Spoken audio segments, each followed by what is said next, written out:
Assalamualaikum warahmatullahi wabarakatuh. Berjumpa lagi di Endok Loreng ya teman-teman ya. Untuk kesempatan kali ini saya akan menjawab pertanyaan dari teman-teman yang sering WA ke saya. Puyuhnya sering mati ya. Apakah itu normal? Oke, kita simak videonya. Yang belum BPJS silahkan BPJS dulu. Bayarnya pakai jempol dan subscribe.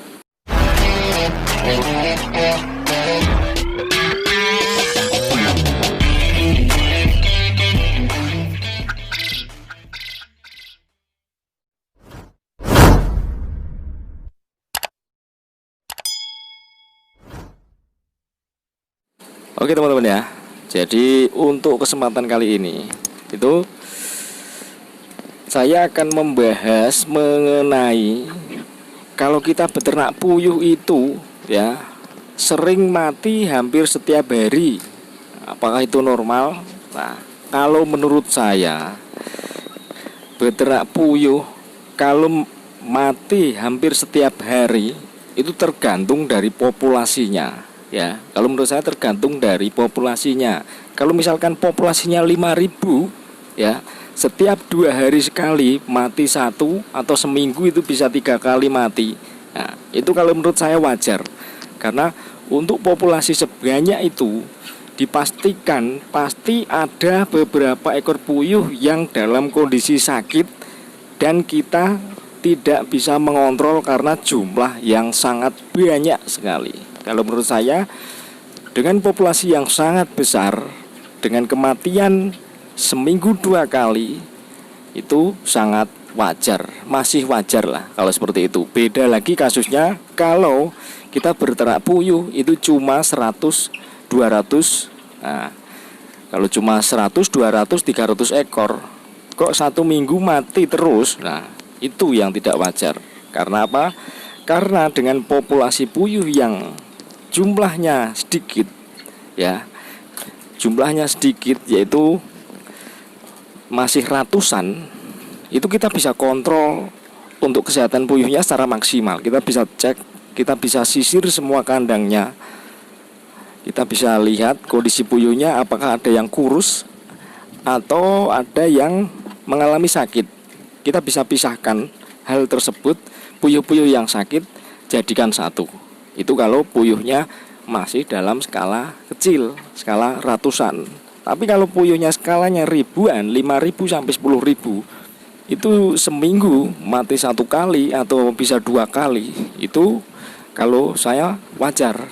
Cuma misal 1 minggu itu mati 3 ekor.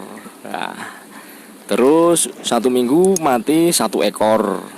Itu kalau menurut saya masih wajar, karena dengan jumlah populasi yang sangat besar, kita tidak mungkin mengontrol satu persatu puyuh yang jumlahnya sangat ribuan, itu sangat banyak sekali. Itu kita tidak mungkin mengontrol satu-satu. Misalkan dalam satu kotak seperti ini ya teman-teman ya, ini. Nah, dalam satu kotak ini isinya saya isi 28. Nah, ini puyuh saya di sini totalnya ada 2.500 ya. Totalnya ada 2.500. Terus saya itu hampir 1 minggu itu pasti ada kematian. Nah, kita bisa bedakan untuk kematiannya, apakah itu kematian gara-gara sakit atau kematian gara-gara memang untuk postur tubuhnya kurus, jadi kalah makan, jadi dia kalah bersaing makanan ya. Biasanya puyuh yang dalam kondisi tidak sehat terus kita lepas dari pengawasan, lepas kontrol, itu biasanya dia akan terinjak-injak oleh teman-temannya, yang akhirnya nanti dia pelan-pelan akan mati. Nah, itulah yang menyebabkan dengan populasi puyuh yang sangat banyak, dengan kita tidak bisa mengontrol satu persatu kotaknya, itu kalau cuma 1 minggu mati 1 ekor sampai 2 ekor 1 minggu, itu masih sangat wajar ya. Beda kalau kita berternak cuma hanya satu rak seperti ini. Nah, satu kandang seperti ini, satu rak seperti ini. Nah, ini sekitar 150-an. Tapi kok setiap minggu ada kematian. Lah, itulah yang perlu kita selidiki. Itu tidak wajar. Kenapa tidak wajar? Itu memang salah kita. Karena dengan populasi puyuh yang sedikit seperti ini, kita pasti bisa dapat mengontrol secara maksimal satu kotak, dari kotak satu ke kotak yang lainnya. Itu kita bisa amati satu persatu, apakah ada puyuh yang kelihatannya lesu ataupun ada puyuh yang keadaan badannya itu sangat kurus sekali dibanding teman-teman yang lainnya. Nah, itu kita bisa pisahkan, jangan kita jadikan satu dengan puyuh-puyuh yang berbadan besar, puyuh yang ukurannya normal, karena dia ukurannya tidak normal, yaitu karena kurus tadi. Nah, itu kalau kita tidak pisah, pasti tidak akan kebagian makan. Nah, itu kalau populasi cuma 150 satu kandang seperti ini. Nah, itu kalau setiap minggu ada kematian terus menerus, nah itu yang tidak wajar ya, itu salah kita sendiri. Tapi kalau puyuhnya jumlahnya sangat banyak, sangat ribuan, kita tidak mungkin mengontrol satu kotak satu persatu. Kita kontrol terus ya, kita kontrol terus, pasti nanti ada kecolongan. Seperti saya misalkan, saya setiap malam, setiap pulang dari kerja pasti ke kandang untuk mengontrol puyuh-puyuh, entah itu kontrol untuk nipel mampetnya. Nah, seperti ini nipelnya. Ini nipel di tempat saya cepat kotor. Nah, ini saat setiap hari saya kontrol nipelnya apakah ada yang mampet atau tidak. Itu setiap hari saya kontrol terus ya, setiap pagi dan malam itu saya kontrol terus. Tapi itu juga saya sering kecolongan, ada beberapa kotak yang mampet, yang akhirnya puyuh-puyuh tersebut nantinya tidak akan makan dan mengakibatkan telurnya itu menjadi drop.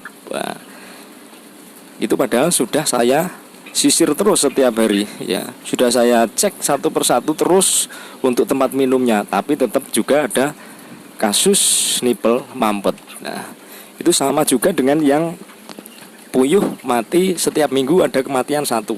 Nah, kalau menurut saya itu hal yang wajar, karena dengan populasi yang sangat besar ya, dengan populasi yang sangat besar itu kita tidak mungkin untuk mengontrol satu persatu. Pasti ada lenanya juga, tetap ada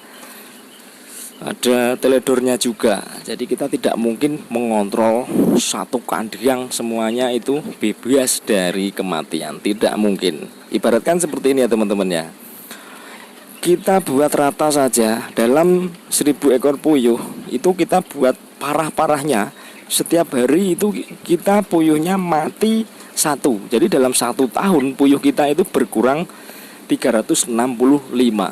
Yang tadinya 1000 berkurang 365, itu dalam 1 tahun, dengan tingkat kematian tinggi yaitu sehari satu.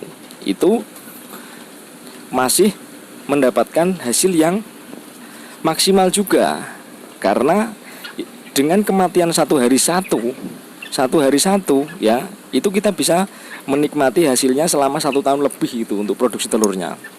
Jadi kalau matinya itu karena hal-hal yang tidak disebabkan oleh penyakit, itu kalau menurut saya masih wajar. Beda lagi kematiannya kalau memang ada suatu virus yang masuk ke kandang dengan gejala yang tidak wajar. Misalkan tiba-tiba puyuh kita mati dalam jumlah yang besar. Nah, itu yang tidak wajar.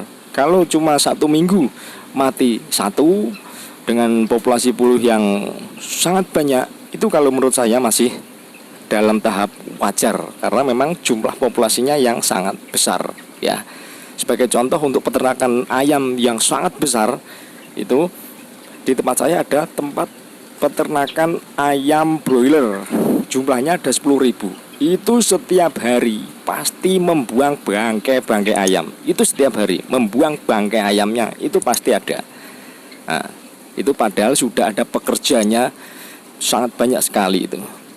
Tapi juga tetap kecolongan, ada ayam yang keadaannya tidak sehat akhirnya kalah makan ya. Jadi seperti itu ya teman-teman ya. Untuk kematian puyuh dengan skala yang kecil dengan populasi yang besar, itu kalau menurut saya masih tahap wajar, asalkan matinya tidak dalam jumlah yang besar, tidak kematian yang massal. Oke teman-teman ya. Jadi seperti itu videonya. Semoga bermanfaat. Yang belum BPJ silahkan BPJ dulu, bayarnya pakai jempol dan subscribe. Wassalamualaikum warahmatullahi wabarakatuh.